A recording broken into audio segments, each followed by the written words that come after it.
momentous moments get missed. What President Trump accomplished in NATO yesterday was game-changing and historic. A shift in burden sharing to European responsibility in NATO that most would have said was impossible at the beginning of his term. But he said NATO needs to pay up. They started in the first term, and here in his second term, we've accelerated that.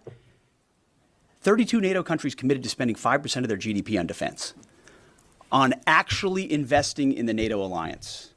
So I hope with all the ink spilled, all of your outlets find the time to properly recognize this historic change in continental security that other presidents tried to do, other presidents talked about.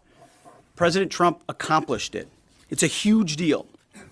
You see, we're here this morning because in hunting for scandals all the time, in trying to find wedges and spin stories, this press corps and the press corps miss historic moments.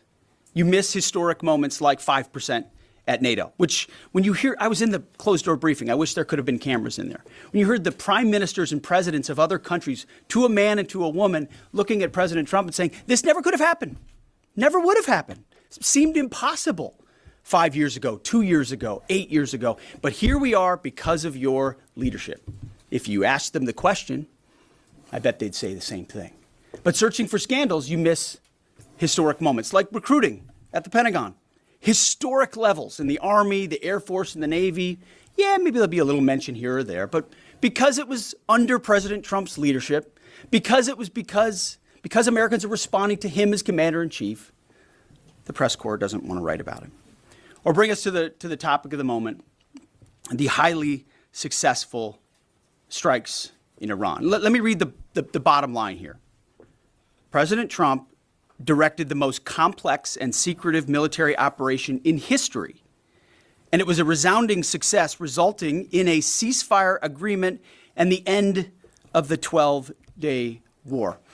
There's been a lot of discussion about what happened and what didn't happen. Step back for a second.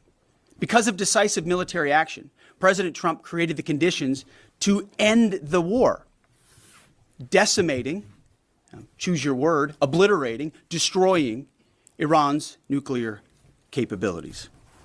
I want to read some of the assessments that have been provided, because whether it's fake news, CNN, MSNBC, or the New York Times, there's been fawning coverage of a preliminary assessment. I've had a chance to read it. Every outlet has breathlessly reported on a preliminary assessment from DIA. I'm looking at it right now. Again, it was preliminary, a day and a half after the actual strike, when it admits itself in writing that it requires weeks to accumulate the necessary data to make such an assessment. It's preliminary. It points out that it's not been coordinated with the intelligence community at all. There's low confidence in this particular report.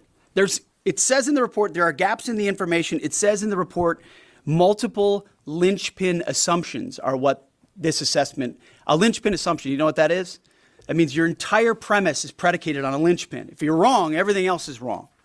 And yet, still, this report acknowledges it's likely severe damage. Again, this is preliminary, but leaked because someone had an agenda to try to muddy the waters and make it look like this historic strike wasn't successful. I'm going to get to the chairman in a moment because he's going to lay out the particulars for you based on his professional military experience. But here's what other folks are saying.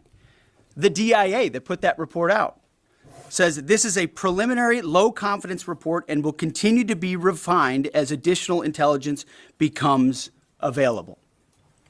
How about the Israeli Atomic Energy Commission? The devastating U.S. strikes on Fordow destroyed the site's critical infrastructure and rendered the enrichment facility inoperable. Have any of these quotes made their way into the New York Times or the Washington Post? MSNBC?